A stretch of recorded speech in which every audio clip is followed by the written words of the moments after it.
Hello guys, in this video I'm going to show you how to send money from Payoneer to another bank account. So basically, to send from Payoneer to another bank account, you should have the application ready in your phone.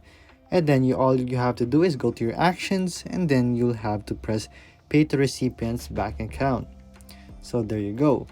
So let's just wait for it to load up.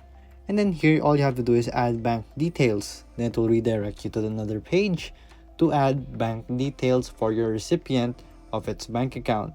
So let's wait for it to load again. We head into recipient's accounts and then add the bank account that we need. So you just select the country. So let's go with Albania and let's go with USD. Next, you'll have to place the recipient's details like number, email, and more. And then you'll have to enter account details, and there you go. Basically, it's just that simple. So that is how you send from Payoneer to another bank account. If this video is helpful, please hit the like button and don't forget to subscribe.